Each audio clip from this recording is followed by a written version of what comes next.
अस्सलाम वालेकुम फ्रेंड्स आप सबका फेवरेट ड्रामा कभी मैं कभी तुम फाइनली अपने अख्ताम पर पहुंच चुका है। कभी मैं कभी तुम की आने वाली एपिसोड मेगा एपिसोड के साथ साथ इस ड्रामे की लास्ट एपिसोड भी होगी जो कि आज 8 बजे नशर की जाएगी।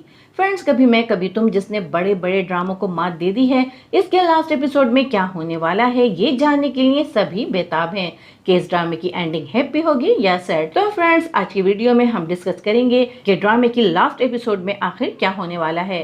तो फ्रेंड्स सबसे पहले हम बात करेंगे रुबाब और अदील की। रुबाब जिसको एक बेइंतहा कामयाब बिजनेसवुमैन के किरदार में दिखाया गया है और वो अदील जैसे मिडिल क्लास आदमी से सिर्फ और सिर्फ इसके पर्सनैलिटी से इंस्पायर होकर उससे शादी करती है और वो उससे सिर्फ यही एक्सपेक्ट करती है कि वो उसके साथ वफादारी और मोहब्बत से इस रिश्ते को निभाए।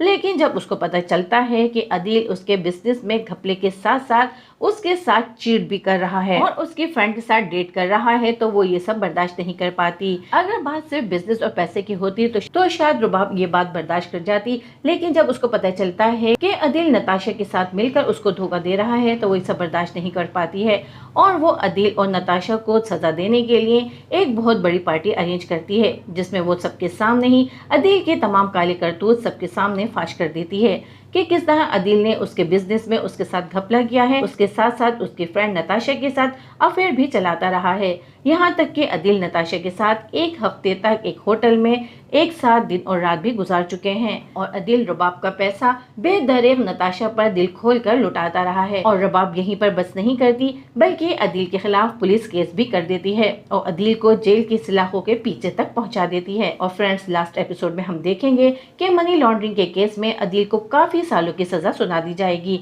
और रुबाब अदील से खुला ले लेगी और नताशा जिसकी इज्जत का जनाजा रुबाब सबके सामने निकाल चुकी होती है किसी को मुंह दिखाने के काबिल नहीं रहती है और दूसरी तरफ उससे बेइंतहा मोहब्बत करने वाला शोहर भी उसकी हकीकत जानकर उसे खड़े खड़े तलाक दे देता है और नताशा को खुदकुशी के अलावा कोई और रास्ता दिखाई नहीं देता है।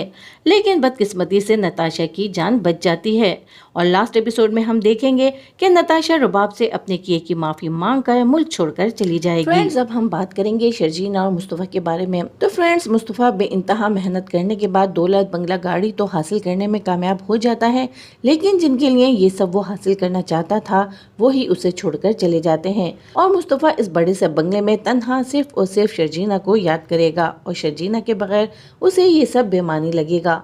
मुस्तफ़ा शर्जीना को मनाने के लिए उसे फ़ोन करेगा, उससे माफ़ी मांगेगा और उसे वापस घर आने के लिए कहेगा, लेकिन शर्जीना पर उसकी किसी बात का असर नहीं होगा क्योंकि अपना बच्चा खो देने के बाद शर्जीना उससे बेइंतहा नाराज़ है और अपने बच्चे की मौत का जिम्मेदार वो सिर्फ और सिर्फ मुस्तफ़ा को ही समझती है। मुस्तफ़ा की लाख माफ़ी मांगने के बावजूद शर्जीना घर वापस नहीं आएगी, लेकिन मुस्तफ़ा अपने वालिदैन को अपने साथ अपने घर ले आएगा और मुस्तफ़ा के वालिदैन मुस्तफ़ा की बड़ी सी गाड़ी और शानदार घर को देखकर हैरान रह जाएंगे। लेकिन जब वो इतने बड़े घर में मुस्तफ़ा को शर्जीना के बगैर उदास और रोता हुआ देखेंगे तो वो उससे शर्जीना के बारे में पूछेंगे और मुस्तफ़ा अपने वालिदैन को सब कुछ बता देगा और वो अपने वालिदैन से निहायत ही उदासी से पूछेगा कि अपने बीवी बच्चे को जिंदगी की हर सहूलत देने के लिए मेहनत करके क्या उसने कुछ गलत किया है।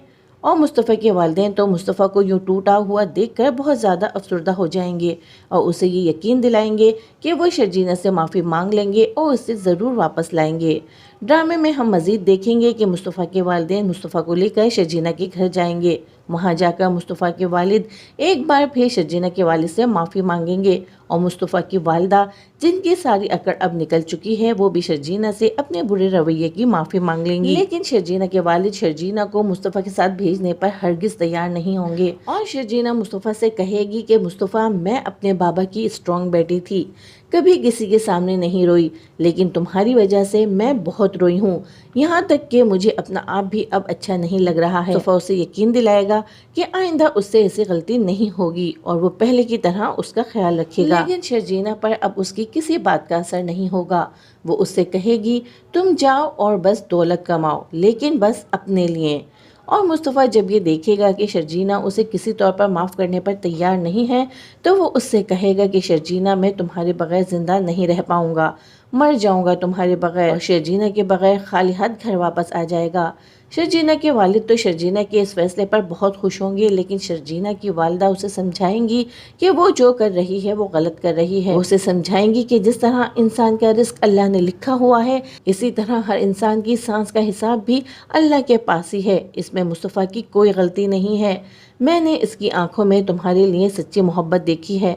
लेकिन शर्जीना कहेगी कि मैं इस मामले में कोई बात नहीं करना चाहती। दूसरी तरफ मुस्तफ़ा, जिसे अब शर्जीना के बगैर रहने की आदत नहीं होती है और शर्जीना के मुंह से ये सुनकर कि वो अब उसके साथ नहीं रहना चाहती है, इस बात का इस कदर सदमा लेता है कि इसकी तबीयत बेहद खराब हो जाती है। मुस्तफ़ा की इतनी ज्यादा खराब हालत देखकर मुस्तफ़ा की वालिदा शर्जीना को फोन करती है कि मुस्तफ़ा की हालत बहुत सीरियस है। वो उससे कहती है कि मुस्तफ़ा तुमसे बहुत मोहब्बत करता है और वो तुम्हारे बगैर मर जाएगा। और शर्जीना ये सुनकर कि मुस्तफ़ा की तबीयत बहुत सीरियस है, अपनी सारी नाराज़गी भूल जाएगी और मुस्तफ़ा के पास वापस आ जाएगी।